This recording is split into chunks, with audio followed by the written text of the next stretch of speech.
E aí vamos falar do grande despertamento nos Estados Unidos. De novo, o assunto é avivamento. Século XVIII é o ano em que Deus intervém.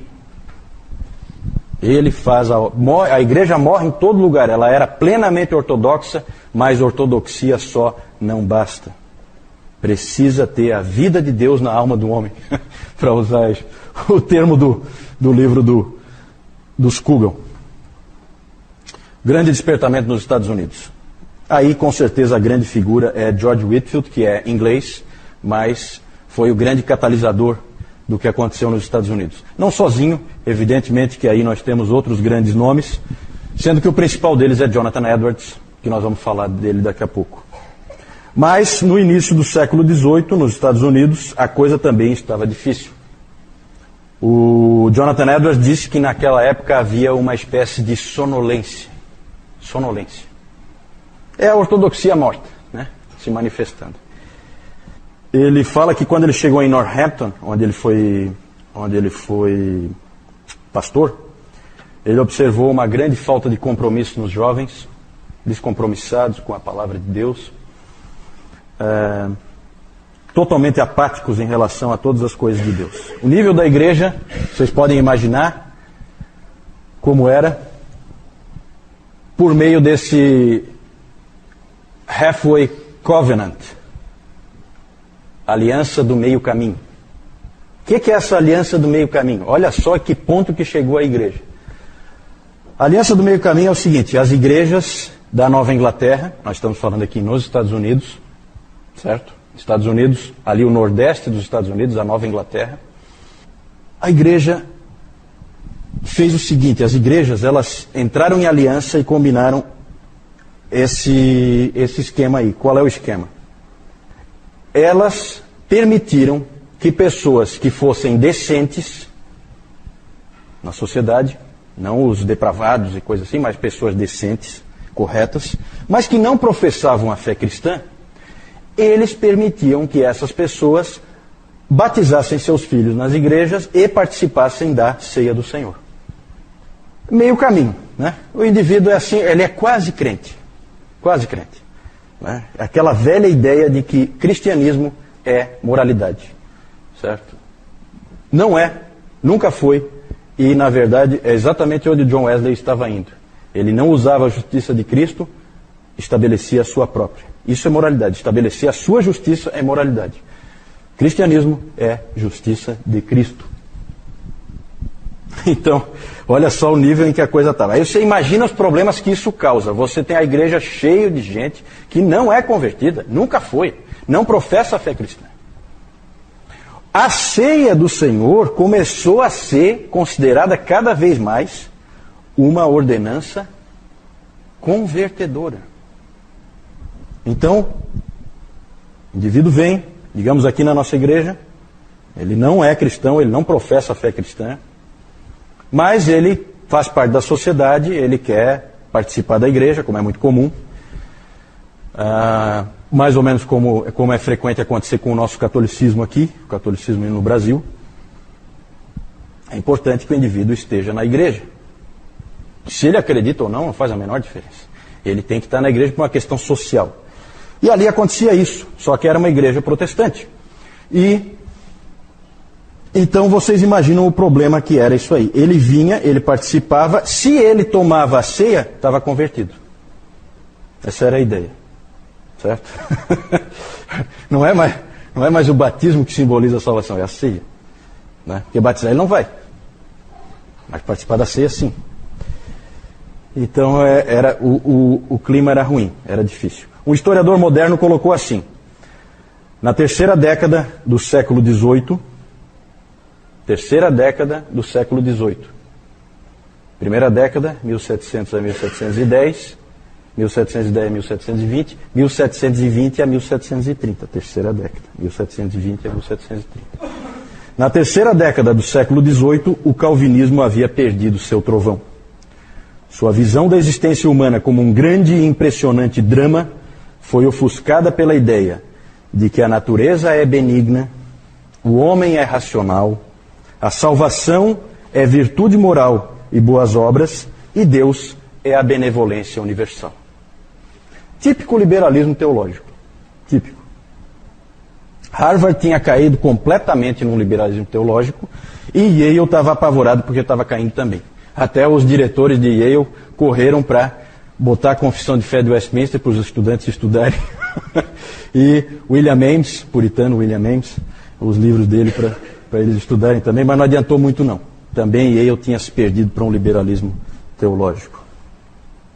Alguns nomes resistiam, como Cotton Mather, que eu falei antes. Esse sujeito, Cotton Mather, ele é impressionante. Ele escreveu, sabe quantos livros ele escreveu? Quantos títulos? Esse aqui é um autor, né? Você para uma editora é uma festa. Sabe quantos livros? 388 títulos diferentes. Não é fraco. Então ele era um indivíduo que estava resistindo nessa época. E o Solomon Stoddard, o avô de Jonathan Edwards, também era um indivíduo que estava resistindo à decadência do calvinismo, da verdadeira interpretação bíblica, do verdadeiro entendimento sobre Deus. Mas aconteceu uma coisa. Começou a se levantar uma nova geração de pregadores, e esses pregadores começaram a pregar de uma maneira ungida, de uma maneira muito forte. A pregação deles batia fundo no coração dos ouvintes. Entre eles, Theodor Frelinghuysen, ele é de origem holandesa, o Gilbert Tennant, Jonathan Edwards e George Whitefield. Esses indivíduos foram os que fizeram com que ocorresse o grande despertamento, né? O George Whitefield foi quem fez a amarração de tudo, né? Mas tinha esses pastores que estavam ali. O Whitefield não era pastor ali. O Whitefield, ele era itinerante, ele era um evangelista. O que impressiona é que Deus utilizou esses indivíduos e impressiona muito a idade deles. Eles eram todos extremamente jovens quando começaram. O Frelinghuysen tinha pouco mais de 30 anos quando começou o seu trabalho em prol do avivamento. O Tennant tinha pouco menos de 30. O Edwards também tinha pouco menos de 30. E o George Whitefield, na sua segunda viagem missionária ali nos Estados Unidos, ele tinha só 24 anos.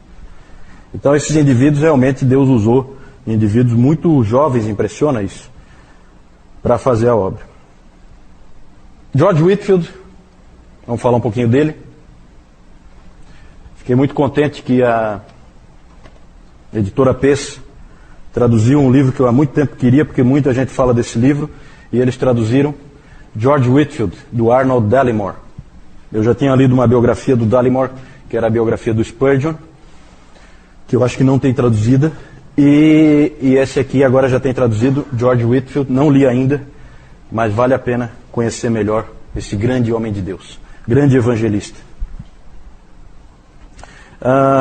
Whitefield vivia para pregar o evangelho, era isso que ele fazia. Ele atravessou, gente, olha só, esse cara é impressionante, ele atravessou o Oceano Atlântico 13 vezes. 13 vezes naquela época. Aí você fica pensando, não, tudo bem, grande coisa. Isso dá, tempo que ele ficou no navio, 732 dias da vida dele. 2 anos da vida ele passou dentro de navios. Certo? Com certeza. E aquele tempo não era muito fácil, né? Aquele tempo ali não era como hoje. Gente, não tem como... O professor Calhoun, ele fala que o primeiro superstar dos Estados Unidos não foi um atleta de futebol americano, nem de basquete, nem de beisebol, não foi um ator de Hollywood, não foi um cantor famoso. O primeiro superstar dos Estados Unidos foi um pregador, George Whitefield, um pregador inglês. Impressionante as histórias, de onde vinha gente, de carroça, de cavalo, os caras andavam quilômetros e quilômetros para poderem ouvir George Whitefield pregando. Ele é conhecido como o dramaturgo divino. Quando você vê algumas coisas que ele fazia nas pregações dele, você vê, é impressionante. Ele tem histórias assim que são fantásticas. Tem histórias em que ele vai contando a história de um cego andando no precipício, e ele conta de uma maneira que o indivíduo levantou no meio e se apavorou, queria segurar o sujeito que estava caindo. Tal a vivacidade das narrativas dele. Às vezes ele pregava dizendo assim, ó, eu tenho um anjo saindo daqui, ele está voltando para o céu. Será que ele vai voltar sem nenhuma alma ganha para o Evangelho? É assim que ele fazia, às vezes. Isso vinha na hora, as ideias dele. Por isso que ele é o dramaturgo divino, porque ele criava essas imagens assim, que alcançavam o povo. E aí ele fazia, olhava para o céu e fazia, volta Gabriel, volta.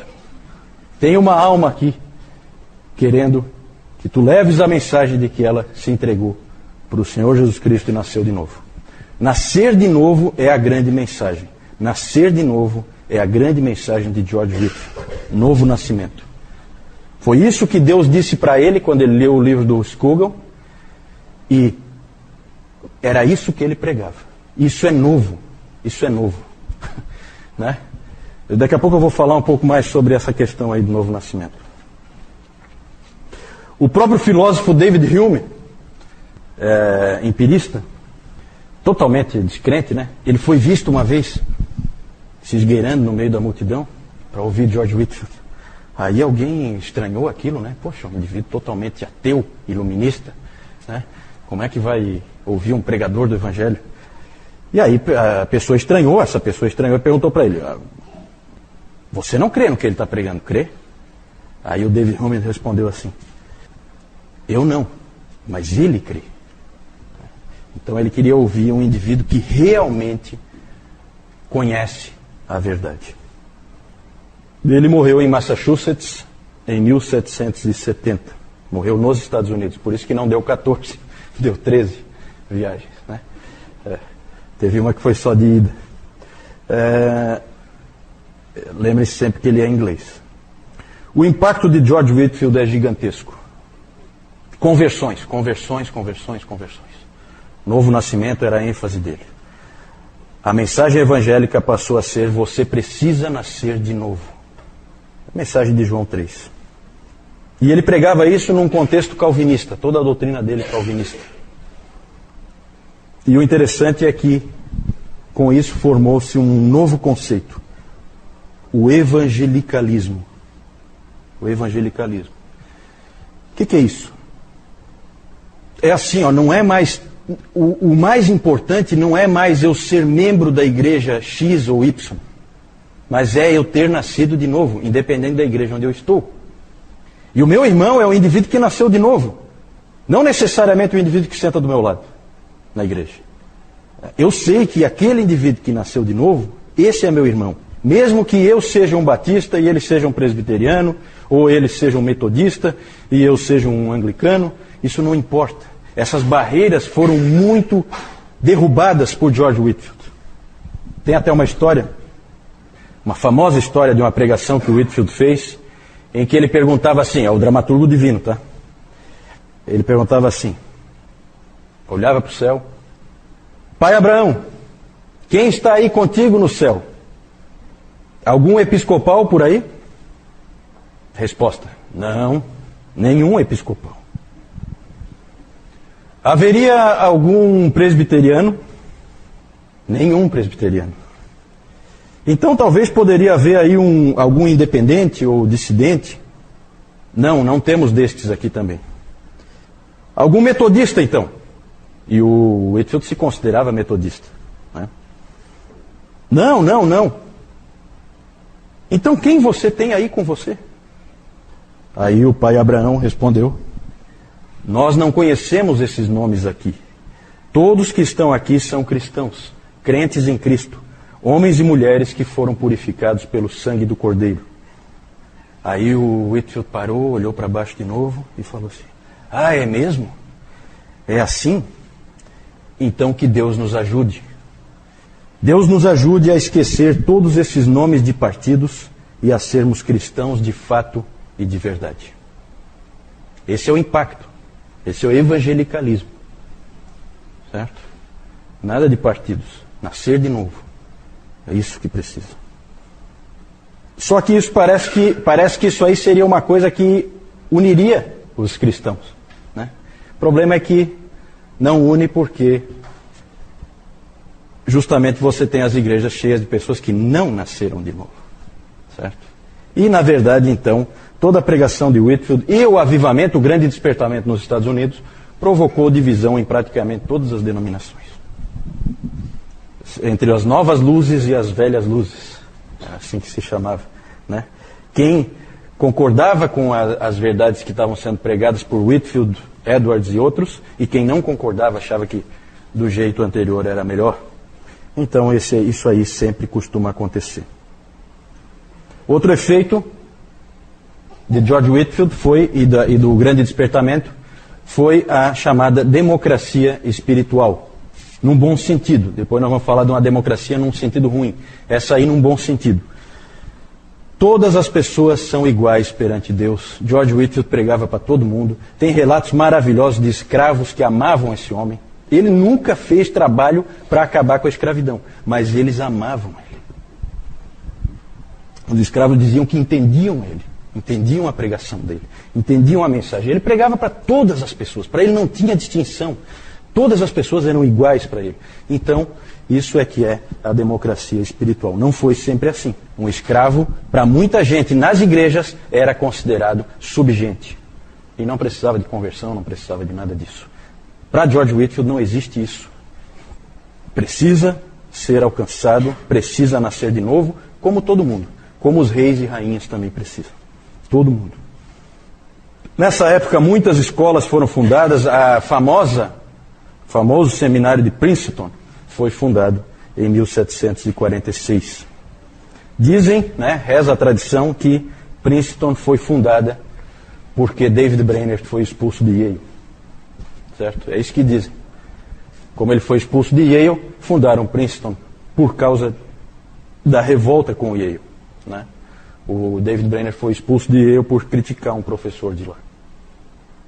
Mas a força do calvinismo persistiu por meio de um outro homem também, que nós vamos falar agora. Antes vamos só ver aí algumas figuras. Esse é o Cotton Mather. George Whitefield, ele era estrábico. Olha aqui, olha essa figura aqui. Então ele era estranho, né? Mas Deus, né? O pessoal olhava ele pregando e achava aquilo diferente, né? Aqui ele pregando ao ar livre. Aqui a Condessa de Huntington. Grande homem de Deus, George Whitefield.